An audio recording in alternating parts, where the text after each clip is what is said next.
আমরা অনেকেই মনে করি আমরা যদি ইতালিয়ান ভাষায় অনেক সিনেমা দেখি কিংবা অনেক গান শুনি, অনেক পডকাস্ট দেখি, আমরা হয়তো ইতালিয়ান ভাষা খুব দ্রুত শিখতে পারবো। আসলে কি তাই? যে খুব বেশি কার্যকরী আমাদের জন্য সিনেমা দেখা, গান শোনা, পডকাস্ট শোনা, ইতালিয়ান ভাষা শেখার জন্য, আরও বেশি এফেক্টিভ করার জন্য। চলেন একটু লজিক্যালি চিন্তা করা শুরু করি, যে চেষ্টা করি যদি কার্যকরী হয়ও আসলে কাদের জন্য হয় এই ব্যাপারটা একটু আইডেন্টিফাই করার চেষ্টা করি। আমরা যদি আমাদের বাংলা ভাষার সাথে একটু তুলনা করার চেষ্টা করি, ঠান্ডা মাথায় যদি আমরা চিন্তা করি যে আমাদের বাংলা যে সিনেমাগুলো আছে, নাটকগুলো আছে কিংবা গানগুলো আছে, র্যাপের এসব বাদ, যে নর্মাল গান, পপ সং কিংবা ফোক সং, যে এই গানগুলোর কথা চিন্তা করেন আপনি, একটু দেখেন ওনারা আসলে কোন টাইপের বাক্য চয়ন করে, যে কোন ধরনের শব্দ চয়ন করেন, কতটা রিচ, কতটা ডেপথ। সিনেমাতে তাও সহজ বাক্য, সহজ ডায়লগ আমরা দেখি, কিন্তু অনেক সময় হয় যারা আরও বেশি কঠিন বাক্য চয়ন করেন, যা আমরা নর্মালি একই জিনিস বোঝানোর জন্য যে শব্দ কিংবা বাক্য ব্যবহার করি, সিনেমা, নাটক কিংবা গানে এর থেকে একটু ভিন্ন রকম, আরও বেশি সুন্দর, আরও বেশি সমৃদ্ধশালী বাক্য কিংবা শব্দ ব্যবহার করার চেষ্টা করেন। অবশ্যই ধরনের উপর নির্ভর করে, কিন্তু চেষ্টা করেন এই ধরনের হওয়ার জন্য। অনেক সময় গান তো আমরা বুঝতেই পারি না, যে ছোটো থেকে বড় এখন পর্যন্ত বাংলা ভাষায় কথা বলার পরেও, বাংলা ভাষা এত ভালোভাবে জানার পরেও আমাদের বুঝতে অসুবিধা হয়। মাঝে মধ্যে লিরিক্স দেখা লাগে যে গানটা আসলে কী নিয়ে লেখছি, কী বোঝাতে চাইছে, এই ব্যাপারটা বোঝার জন্য।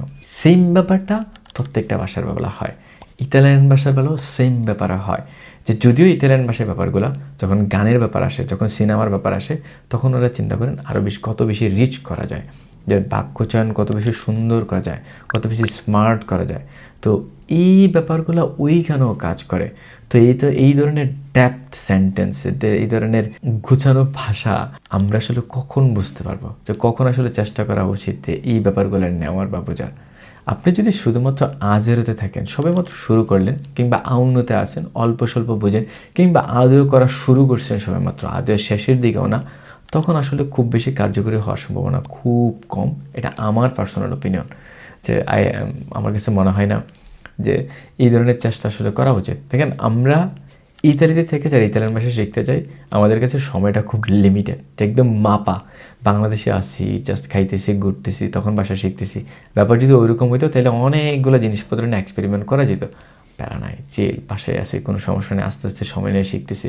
কিন্তু এইখানে যে নিজের মনস্থির করা ভাষা শেখার জন্য, এটাই একটা বড় যুদ্ধ।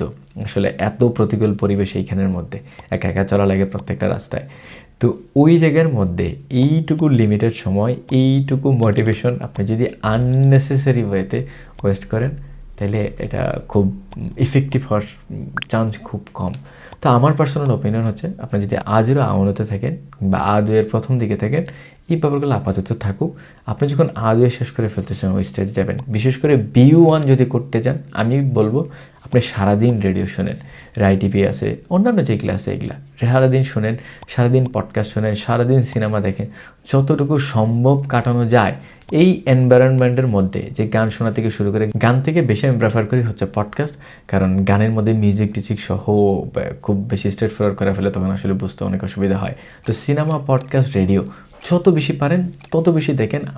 B1 এবং B2 যখন করবেন তখন কিন্তু আজেরও আউনো হইলে প্লিজ অন্যান্য বিষয়গুলোর দিকে ফোকাস দেন, ছোটো ছোটো বাক্য করার চেষ্টা করেন, ছোটো ছোটো গ্রামার শেখার চেষ্টা করেন, যে যেই লেভেলের আছে, আপনি যেই লেভেলে আছেন ওই লেভেলের অ্যাক্টিভ যে জিনিসপত্রগুলো করা দরকার এইগুলো করার চেষ্টা করেন।